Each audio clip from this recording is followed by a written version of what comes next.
Reddit isn't where you go for a golf swing, though. That's the thing. But I think my swing got better. Either way, Jason is also going to be taking lessons. And I'm going to come back. I really think I'm going to be in the positive next year. How much you want to bet right now, next year, I'm in the positive at American Century? I bet you. Do you want to bet the same bet I just hit bacon with? What was the bet? If I don't do it, I have to do a show in painted in blue. Yeah. Okay. What happens? And if I win, it's how much money? I don't like winning money. Then don't do money. Money is no fun. What do I get? If I win, then you have to do the show in blue? Oh, fuck. I'm so in. You're getting into positive. I cannot wait. You're not I'm going to be playing it all safe, just playing bogey golf, and I'm going to be in the positive. I'm going to be sending you Blue Man Group photos all summer, all winter. For an entire year. I am so fucking just to remind you. I cannot wait to be in the positive next year. I fucking can't wait. A 50-point swing, a 52-point swing. I'm not even worried about it because I see the shots I hit. I see the shots swing. I hit, and then I see these other Jamos hitting balls. I fucking know that I am better than these guys if I just try. And I'm going to fucking put the work in. I have nothing else to do, Travis. This is not my life. Okay, you're still playing football. There are other things for you to worry about. I have nothing else going on. I have unlimited time to get better at this sport. I am going to be positive, and I fucking can't wait. There's no way. I can't fucking wait. This will be the greatest swing of golf. It's going to be like my swing of GPA when Brian Kelly. So one year at Cincinnati, I realized.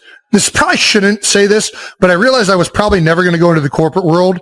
And I had this thing in my head where I was like, I'm either going to go play in the NFL or I'm going to become a coach. So these classes are kind of useless. Like, I don't know what I'm going to marketing classes for. I'm not going to go work in the marketing field. So I just stopped going to class and I failed a bunch of classes. And for a quarter at Cincinnati, I had I think it was a 0.6 GPA. They told me, Jason, they said, Jason, it's really nice. You won't be able to play football this year if you don't get this thing back into the positive. You'll be ineligible to play football. And that's when Brian Kelly at the next reporting of the end of the semester or the end of that quarter, he said, and in the biggest improvement in GPA that I've ever seen, Jason Kelce went from a 0.6 to Dean's List. I got a 3.8. Nice. Because then I started going to class again because I was like, oh yeah, I probably still need to play football. This would be the second biggest comeback of my life if we can get into the positive next year, and I think it's going to happen. I say we just bring New Heights to Tahoe and just get a houseboat, have some fun reporting, maybe grab some guests while we're out there. Don't try and set up all this shit to distract me from being in the positive. I already know what you're fucking trying to do. I'm just saying. I think it'd be fun. I'm going in bed. I'm going to be in bed by 10 p.m. Actually, I'm not because I'm still going to go to Ocean's Table because I got to repeat as the MVP ultimate thrower. I'm going to win most valuable thrower again, and I'm going to be in the positive. You know how fucking hard that is? This guy's fired up. We also found out. I found out I've never tried to snap a football or basketball between my legs. I'm really proud of this. Dude, you were fucking pumped. There's Jason Kelce. Bam, baby! The Eagles, he doesn't need a push. He just went down. That was third or fourth attempt. I did the first one. Absolutely electric. I did the first one fucking around. I was like, oh, wow. I could actually make this thing. That is very makeable. And this is right in the hot spot of my golf round. The hammy looked good right there. Well, it was tight. I was just going to let you know, I almost pulled my hamstring again, looking between my legs. The thing is still not healthy. It's like riding a bike, Jay. It's like riding a bike. I actually got my hands on the side and gave it a little flick, so it had that little backspin going on, like I was doing a potty shot. Potty shot, yeah. We're talking about that, Will Chamberlain. That's right. All righty. Trav, you also made some buckets. There's clips of you shooting lefty. Let's see these. Yeah, the right-handed jump shot isn't as smooth anymore. I got the labrum? Yeah. Or the AC? I think it's the AC. The AC is the one. So you just converted to left-handed? That's something that everybody else can do? Yep. Buckets. Oh, my gosh. That was good. That was very good. That was fucking butter. That was so good. It's electric. That's impressive. Shout out to Mr. Turnbow for getting me to use my left hand as a kid. And all the right shoulder surgeries I've had. I've just naturally been using this left arm for all the fun shit. Yeah.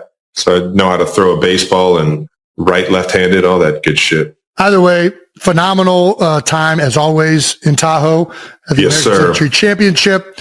Very excited to come back next year if we're invited. I don't know at what point they stop inviting you if you're that bad at golf. But No. It's not about the golf. It's not about the golf. Nope, it's not about the golf. Isn't the whole thing about golf? I think kind of. How many fans can we hit with golf balls before they just from a liability standpoint, they're like, Kels, we can't. Did you catch one this year? You've hit somebody with like drives or like 2 irons before. I haven't hit anybody with a drive. Okay. I went off a tree and I hit a guy in the neck this year. Yeah. Sorry, but blame the tree, not me. I caught one thin and hit a lady in her foot. She saw it coming right at her, though. There was no reason she shouldn't have got out of the way. Which, by the way, thank you for getting in the way, because that was no way I was saving bogey. She didn't stop that ball right there. So that was a big thank you.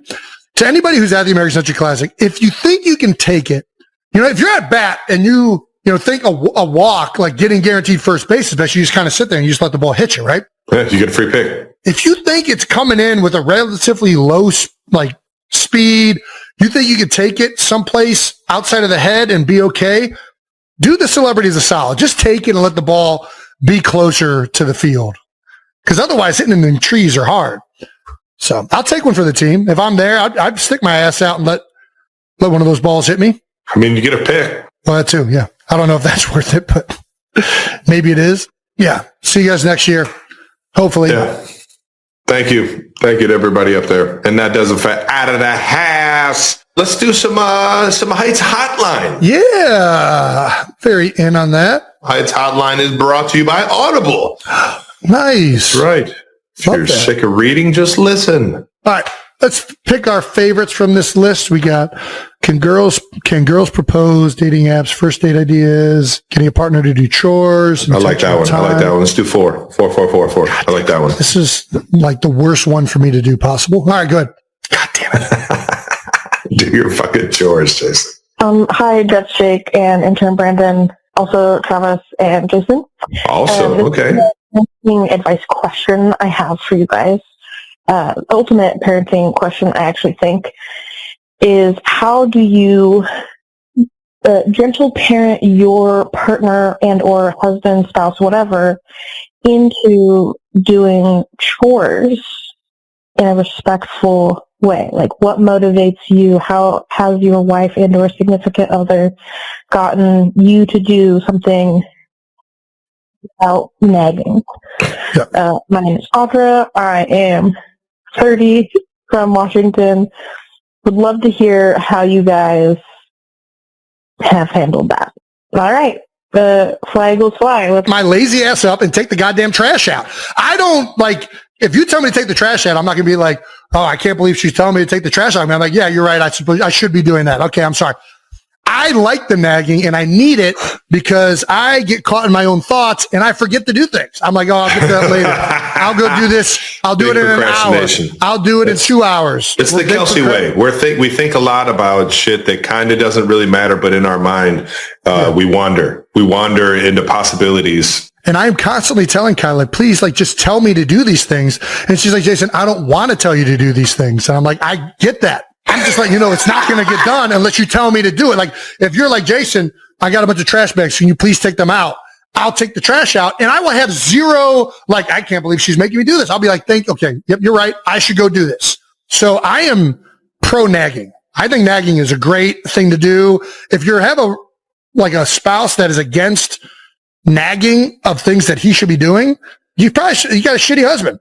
I don't know what you want me to say. Like, if he's already had things that he's supposed to be doing and he's not doing them, he's the issue here, not you tell him to do his fucking job. I like coaching. I've been coached my whole life. I want people to tell me. Otherwise, I need that. I need that coaching. I should be better. We're coachable guys. I acknowledge Jason should understand when there's full trash bags on the fucking kitchen floor that I'm supposed to pick them up and take them outside. But sometimes Jason says, I'll get to that later. I'll get that in a couple minutes, which is not right. If you have a spouse that is, grew up on sports, a big believer in being coached, yeah, just get a whistle. Get a whistle, snap him out of his fucking his thought process. Not gonna lie, I kind of like this idea. I'm not incorporated. Everybody this. knows a whistle in like somewhere like a house is like an alarming thing. Like, what the fuck is this? It's like, yo, trash. Yeah, I told you about 3 times, son. Get your ass over there and get the trash. Yeah, and a lot of times it's just the first time. Like if you just tell me it's there, that's the cue to me of like, okay, Jason, do your fucking job. Take this goddamn trash out. Yeah, that's not your job as the spouse at all. Get a whistle. I wouldn't be worried about being nagging. Now, if you're nagging about things that you shouldn't be nagging about, then yeah, that could probably get a little annoying to the husband. But if this is things that he or boyfriend or whoever you got going on or girlfriend, I don't know what your situation is, lady. But I think that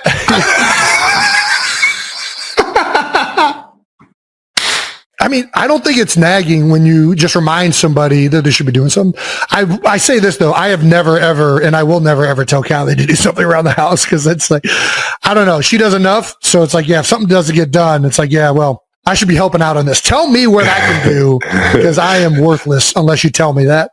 Oh, man. That was great. Thank you. And thank you for the call. Get a whistle. I like this whistle idea. I really do. I'm going to get Kylie a whistle. I'm going to start getting it for my kids, too. He's full like the girls will just use it as a toy. They'll be like, "Oh, nice. We are allowed to make obnoxious noises in the house." That's I will know. I'll shut that down real quick too. But they're so bad. Like ADHD, right? Our whole like the way TV is set up, games, all this stuff. It's set up to like these kids are on like crack 9 times like all day. They're just like boom, boom, boom. They're eating sugar all day. You know how many times I have to tell them? When I'm talking to them, look at me, and they'll look at me for a second, and I'll start talking to it, and they'll start to avert their eyes. I'm like, right here, look right here, do not look away. I am fucking talking to you. Stop it. Stop this right now. Dude, if these little shits, I don't know. I don't know what kind of medication they're giving these kids today. I'm giving them the Ed Kelce medication. Look at my goddamn eyes when I'm talking to you. Boom, lock in, bow. Stop hitting your sister. You hear me? You do it again, you're going on the stairs. All right? Where are we at? I don't know where we went with that one. Hell of an honor, hell of an accomplishment, man. One of the best tight ends. Recently just got paid as the best tight end, which I'm proud as hell of him, and couldn't be a better guy and one hell of a fucking football player. So Trey gets my stamp of the week, baby. All right, and that does it for Stamp of the Week. Again, Stamp of the Week is brought to you by NHL on TNT. Again, don't miss the NHL Winter Classic between the Rangers and Panthers, January 2nd on TNT. Let's get into some no dumb questions. All right, what do we want to hit? We got some no dumb questions. Would you rather be forced and tortured catching Kelce on a loop for the rest of your life or get Brazilian waxed like Jason? I'd rather get Brazilian waxed. Yeah, just rip it off. Are you kidding me? Yeah, easy decision. By the way, the guy that maybe not Brazilian wax, but a guy we've mentioned Fitz multiple times. Did you see him? Just got waxed. Did you see him get waxed on TV, dude? I did, and that's chest. I think chest might be worst. Dude, it's so tender. Especially if you like the hair's been there for a long time. You get around that areola? Oh baby. Baby. That thing might rip off. That thing might rip off. It's so tender. Nobody wants to be walking around out here with no nips. Yeah. All right. But I'd rather just get my gooch waxed. What was your favorite gift you've received for Christmas this year? This goes out to Jake and Brandon as well. Happy holidays. My favorite gift is from Kylie. She submitted, so I liked a tweet from Kevin Nealon the other day, who is now doing paintings. I don't know if you're aware of this, but on Twitter, he has painted a bunch of celebrities in a very creative way, and he was releasing them in like almost like a sweepstakes kind of style. Like you submit your name and email, whatever. And if your email gets picked, you get a chance to buy the prints. and Kylie won one of them. So I'm going to be getting an original Kevin Nealon print. The best gift that I got was from Taylor, but it gives away things that we're trying to keep in-house. So not going to say it. And I love you, Tay, but Austin got me a great gift as well. So Swifts, good gift givers. They are great. They are great gift givers. Oh, Patrick Mahomes got the rest of the offense, some PlayStation 5s and a portable PlayStation, like a suitcase that has a screen and an area you could put the PlayStation. It's like a portable, like, gaming suitcase. Oh, wow. From Poga. Yeah. That's cool. I really hope my girls get into video games because I have not ever, we moved into this house in 2018 and I've never hooked up a video game console. Like, I miss playing video games and I just don't have the time to really do it. You know, it's a fun one for everyone. What's that? Mario Party. Mario Party would be nuts. They would lose their minds playing some Mario Party. That's what I'm saying. Jake, Brandon, get in here. What are your favorite Christmas gifts? I feel like Jake's going to be a Super Bowl ring. I think that was a great gift. Super Bowl ring might be up there for me, but I will, sticking with the theme of everyone shouting out their significant others, I'll shout out my wife. There's a sandwich spot that opened in Florence. We went to the sandwich spot and they opened a place in LA and they're doing, yes, in Florence, Italy. And then they opened a place in LA and they're doing sandwich making classes where they teach you how to, like, make their own bread and, like, build sandwiches and stuff like that. And she got me a sandwich making class gift. So we're doing that together. We're going to learn how to make this authentic Italian bread. I'm happy for you, Jake. You know, you're going to learn how to make a sandwich. We're a very big pro bread making podcast, and I'm very hyped on this gift. Okay, Jason, shut all over it. Go ahead. If I gave that gift to Kylie Kelce, that was it. Hey, go learn how to make a better sandwich. Like, that was not going to go over very well. I knew exactly where this was going. It's better that the rules are reversed for sure. Man, I got a great idea for a gift, Kai. Get to work. I'm very hyped. But two fierce competitors, I guarantee you'll be back out there next year rocking and rolling. Trav, congrats on another Pro Bowl selection. Way to go, Big Yeti. What number is this for you? 10, maybe? You hit a decade? You've been in the Pro Bowl for a decade? Jesus, Travis. Well, you led fan voting for the second year in a row. I think that's what got me in. It does count for a large chunk. I used to think that too, but I think I've seen somebody win the fan vote and not get in before. I think I saw that one time. Anyways, Creed Humphrey, Chris Jones, and Trey Smith are also in. This is also your 11th Pro Bowl. So you've actually been in so many times, you've forgotten how many times you've been in. You've played in what, one Pro Bowl? I think I was at it too in Hawaii. No, I played in two. I played in one with you in Orlando. We played against each other in one. We did. Was that the following year? Yeah, it was the first year it was in Orlando. It was 2016. That's what year it was. Yep. And you were in Hawaii, what, 2014 or 15? It was 15. So the year of 14, season of 14, 15 in Hawaii, and then the season of 16 or 15 That's what it was. In Orlando in 16. Because I went when the Pro Bowl was in Arizona. Then I went back to Hawaii for a where year. You went. We both went out there together. I personally thought I got snubbed for that Arizona Pro Bowl, but it's whatever. That's the way it worked. I got snubbed the year before. But there were a few guys that got snubbed last year that I got snuck in there. It happens every year. The year that we played against each other in Orlando, I had one of the worst years of my career. When they said you're an alternate for the Pro Bowl, and then they said, hey, the other two guys are out, you're in the Pro Bowl, I was like, this is fucking crazy. Yeah. I do not deserve to be here at all. I'll be there. I won the Pro Bowl MVP, got the car with a whopping 33 yards and 1 touchdown and 2 first downs. Wow. Had a fake field goal that got me 3 yards on a first down. Got a deep cross thrown to me by Andy Dalton, the Red Rocket. Go, Andy. And that was it. Congratulations on making the Pro Bowl, Trev. You want to move on to some other NFL news? Yeah, let's move on to Eagles-Bills. What a showstopper. It actually was an entertaining game. There was a lot of shit going on. Crazy second half. Jalen Hurts, Josh Allen. Gotta see primetime football. Fucking love it. And it was only Eagles 13, Bills 12. And it came down to the last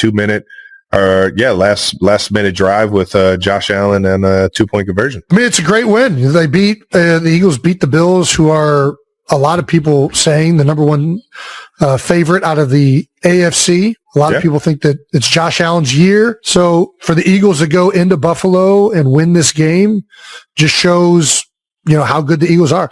Do you know how tough it is to beat the best team in the AFC? Some people are saying. Some people are saying. Do you know how hard it is to beat that team while you don't get a single pass completion in the second half? Do you know how hard that is? That's how good the Eagles are. That's how good we are, Philadelphia. They went over in the second half. It's actually the second time we've won a game this year without completing a pass in the second half, which is remarkable. What? That's how good we are, bro. Bro, this offense is too fucking good, dude. That is insane. It is. It's kind of crazy. I was watching the game. I didn't even notice that. It's just like 3 and out. And then before you know it, you've had I think they only had 17 plays in the entire second half. So yeah, not good. Not good. And most of it, listen, I thought Jalen actually played pretty good. So that stat kind of you would think would be quarterback driven. And they were rainy game. We're running the football. Had the lead. But the run game, it was bad. And especially in the second half, and not just these 2 to 3 yard runs, but negative runs where you're in 2nd and 12, you're in 2nd and 13. And it was a very frustrating game to watch offensively, to say the least. Buffalo's got some guys with some motors on that D-line, man. They can be disruptive, man. Tall guys, long arms. The Eagles have been trending better in running the ball, right? They did well against the Raiders. They did well against the Commanders. This was their chance to do it against a team that is going to be in the playoffs. And it was a little frustrating seeing the performance, to be honest with you. And credit to the Bills. I thought they did some things. They kept putting the safety down, and then they blitzed from the other side, and it messed them up a number of times. They were slanting the front, and that was throwing them off. It's just, The Kansas City Chiefs closed the 2025 NFL season on a painful note, finishing with a disappointing 6-11 record after a heartbreaking 14-12 loss to the Las Vegas Raiders on Sunday, a game that could ultimately be remembered as Travis Kelce's final appearance in a Chiefs uniform. That loss officially snapped Kansas City's long-standing playoff streak, which had stretched back to 2015, marking the franchise's first postseason absence in over a decade. The season unraveled dramatically down the stretch, with the Chiefs suffering a 6-game losing streak to end the year. As a result, Kansas City now holds the number 9 overall pick in the 2026 NFL Draft, setting the stage for a potentially transformative offseason. Major changes appear inevitable, especially on offense. Star quarterback Patrick Mahomes is working his way back from a long-term knee injury, while offensive coordinator Matt Nagy has emerged as a candidate for multiple head coaching vacancies around the league. But perhaps the biggest question mark surrounds Travis Kelce, whose contract is nearing its end. The 3-time Super Bowl champion has openly hinted at retirement, a move that would leave a massive void in the Chiefs' passing attack. Despite the team's struggles, Kelce continued to make history. On Sunday, he became the fastest tight end in NFL history to reach 13,000 career receiving yards, accomplishing the feat in just 192 games, all with Kansas City. Kelce finished the 2025 season leading the team with 75 receptions, 851 receiving yards, and 5 touchdowns, tied for the team lead. Off the field, his high-profile relationship with Taylor Swift has only fueled speculation that a new chapter in his life and career may be approaching. With uncertainty surrounding Kelce's future, the Chiefs are already preparing for what comes next. Draft analysts have consistently emphasized the need for Kansas City to secure a play-making tight end to preserve Mahomes' offensive dominance. Chiefs target a new star tight end. In his first official 2026 mock draft, Todd McShay of The Ringer identified a potential successor for Kelce, Kenyon Sadiq, tight end, Oregon. A lot of retirement talk surrounding Travis Kelce, McShay noted. This is going to be a retooled Chiefs team. You need to get Mahomes a difference maker. Sadiq, a 6'3" junior from the Oregon Ducks, earned 2025 Big Ten Tight End of the Year honors and helped lead Oregon to the college football playoff as the number 5 seed. The Ducks are set to face top-seeded Indiana Hoosiers in the Peach Bowl semifinal. Known for his consistency in the red zone and his ability to create separation against elite defenses, Sadiq has been a cornerstone of Oregon's passing attack alongside quarterback Dante Moore.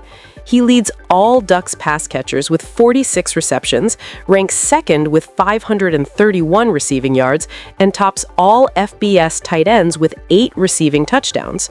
NFL draft insiders from The Athletic and CBS Sports describe Sadiq as a plug-and-play replacement, a player whose size, hands, and polished route running fit seamlessly with Mahomes' skill set.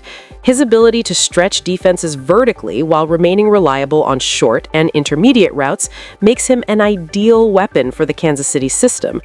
As the Chiefs look ahead to the 2026 season, the combination of Mahomes' recovery, potential coaching changes, and Kelce's uncertain future will define the franchise's direction.